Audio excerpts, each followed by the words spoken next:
Welcome to German Shepherd Puppy Crash Course Tips, Day 1. This is just gonna be a quick basics video of everything you need to do, bare minimum, Day 1. What are you doing, Hammy? Oh my goodness, oh my goodness, oh my goodness. All the fur. Don't worry, he's unique. They don't actually shed. So this video is for those people who didn't expect to get a puppy. Maybe you got one on impulse. Maybe the breeder called and said, hey, there's one suddenly available. If you want it, come get it. Whatever that may be, maybe you just found a rescue or something. This is the bare basics, Day 1. Gotta have this stuff, gotta do this stuff. So we're gonna go over what you need to buy, what you need to do. We're gonna do a potty train quick tips and a crate train quick tips. Look at all that fur. Again, he's weird. They don't normally shed. Don't worry about that. What are you doing, Hammy? Why are you ham mode? Put the tongue away. Oh my gosh. You're very demanding. Don't worry, most shepherds, they're not demanding at all. Now, as I mentioned, this is quick tips, like a crash course. I'm going to link some videos below that you can go deeper. So once you get through Day 1, so like if you literally just got a puppy today, especially a German Shepherd, and you just need to get through Day 1, you know, tonight when you're resting in bed or whatever, you can watch some of these other videos to get some more detailed information going forward. Let's get on with it. Part 1, what you need to buy. Who's ready to spend money? Because we're gonna spend a lot of it. You're gonna need a crate, as I mentioned. We're gonna do some basic crate training. You're gonna need a leash, a collar, some toys, food, bowls for said food and water, and poop bags, again for said food. Now, there's a ton more things you're gonna need over time, but that will just get you through Day 1. I have a list down below linked that if maybe you're not actually getting today, maybe you're getting them in a couple of days, a whole list on Amazon. You know, you can overnight the stuff, whatever, or at least you can see it and then go get it locally, whatever you gotta do. But I'll link that below. They have a whole Amazon store. I'll put a Day 1 section in there. Now, all these items are pretty self-explanatory, with the exception maybe of the crate, which we're gonna talk a little bit more about that in a moment. All right, so part 2, all the things you need to start doing. You're gonna need to make a vet appointment immediately. It doesn't matter where you get the pup from, you need to have your own vet, check them out.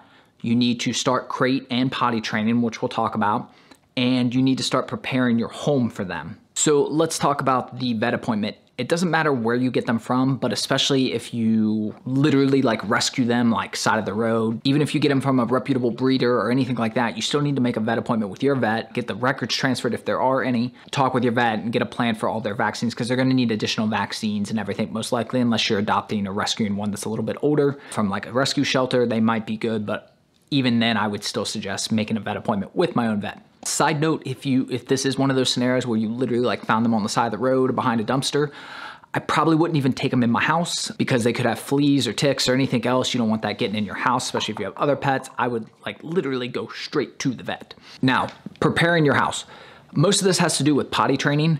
What we're gonna wanna do though is we're gonna block off one room. If you are one of these people that are fortunate enough to have like a 8,000 square foot house to where your living room is, 1,000 square feet, then you need to block off an even smaller area.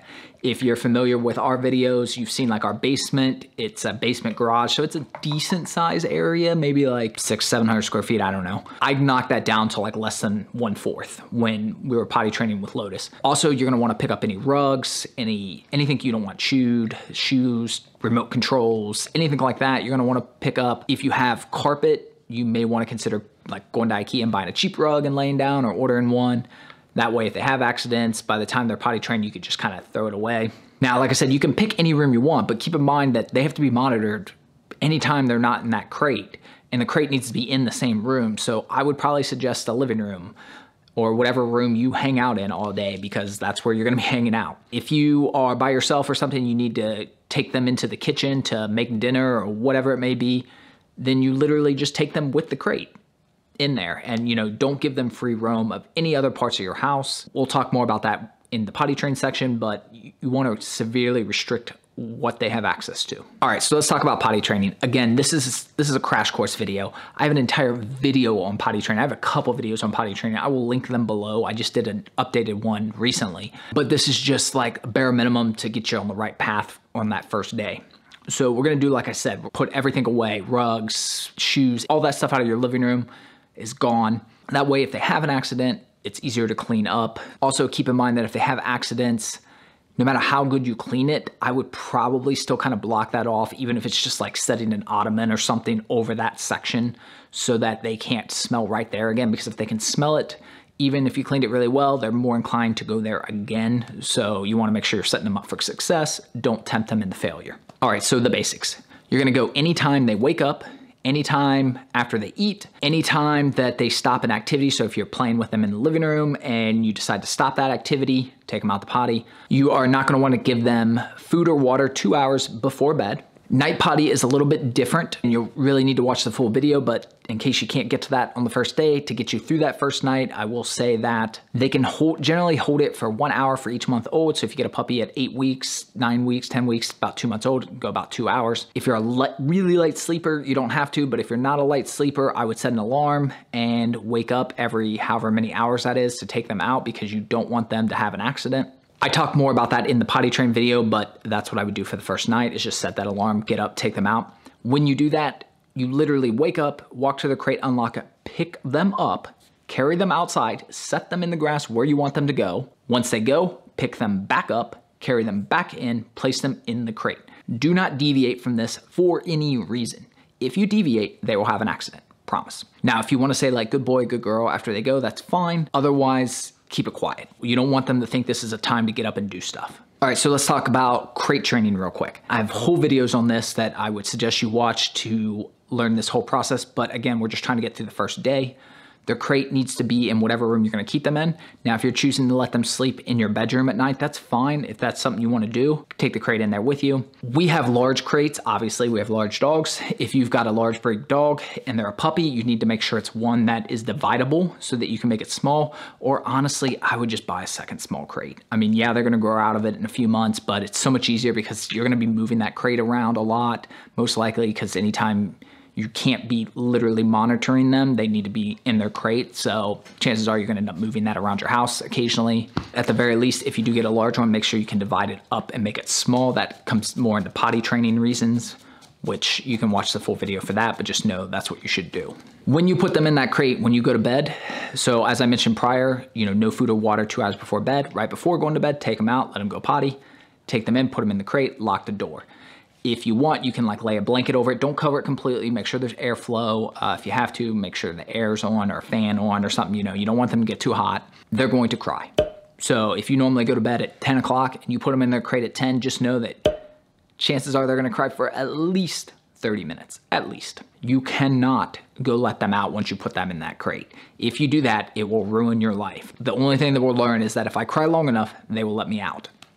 You cannot let them out of the crate while they're crying. Between that and the getting up every few hours to take them out, just know that you're not gonna be very productive the next day.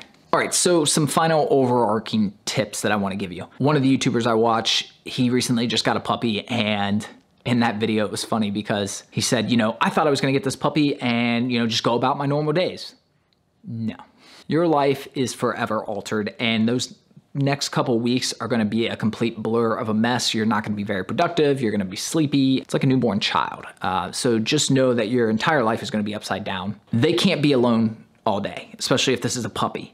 That should be common sense at this point in the video, considering they can only go an hour for every month old they are. But in case that didn't click, they cannot be left alone all day. You're either gonna need to be working from home, stay at home, or have a puppy sitter, or take them well, you can't really take them to like a puppy daycare because they don't have all their shots yet. Maybe if you have a friend or family member that you trust to watch them, just know that it has to be somebody you really trust, because these early weeks are so important to training, for potty training, crate training, everything. You really have to trust them. I would really suggest being there yourself if you can. As I mentioned, they don't have all their vaccinations, so make sure you're avoiding all other dogs unless you are like 110% certain that they are vaccinated. And even then, I would probably just not do it, because they'll have all their vaccinations within a few weeks. It's really not worth risking their health just to take them to the dog park or anything. I would not do that. When it comes to feeding, multiple meals are better. Puppies need to eat at least 3 to 4 times. When they were puppies, we were doing 5 and 6 meals a day. Even to this day, we do 4 meals a day. Very small, intermittent meals are best. You do not want to feed them once or twice a day, especially a puppy. Even adults, you don't want to do that, but especially a puppy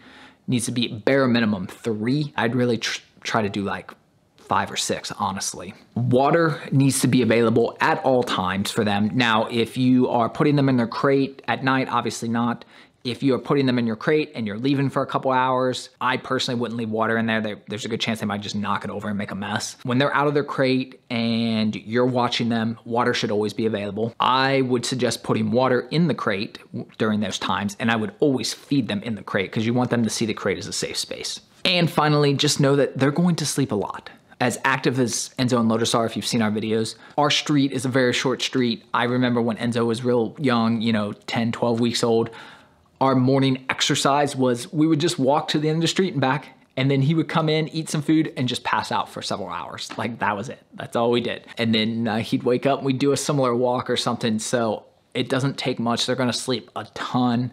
Don't worry, that's perfectly normal and expected. They should be sleeping all day. You don't want them to be up all day. One final thing, and this is the most important thing of this entire video, know that this whole video is a crash course video. This does not encompass everything involved in potty training or crate training or everything you need to have for them, everything you need to do to make having them successful. This is really, like I said, meant for the person that maybe wasn't prepared, or maybe you're just thinking about getting a puppy and you want to know like some of the basics. What's that going to be like? So definitely watch those other videos that I've linked below so that you make sure you're getting all the information that you need. And while I tried to make this video as quick as possible, remember that there is nothing quick with having a puppy. It's going to be a lot of long nights, long days, little sleep, little money. Well, it's gonna cost a lot of money, so therefore you're gonna have a little money. Life is gonna be amazing, but it's also gonna be completely different. Be prepared for that. And anytime they have an accident, it's your fault. Yeah, say it's their fault. Yeah, the human's not prepared. Oh, thank you. Oh, thank you. Oh, thank you. So while everything I said is important, just know that the most important thing is that they are a lifelong commitment. 10, hopefully 12, 15 plus year commitment. I'm good with 20, 25, buddy. It's good with me if you're good. No matter what happens, there's never an excuse to surrender. There's never an excuse to give them up for adoption. I don't want to hear it. I don't care what your excuses are. They are part of the family. We don't leave family. I hope you guys got some usefulness out of this. All the names you see scrolling on the screen right now of our Patreons that support our channel and our family through their donations each and every month. I appreciate you all so much. Appreciate all of you that are watching the videos, who like and subscribe and comment. And we'll see you on the next one. Later. Go ahead, Tote.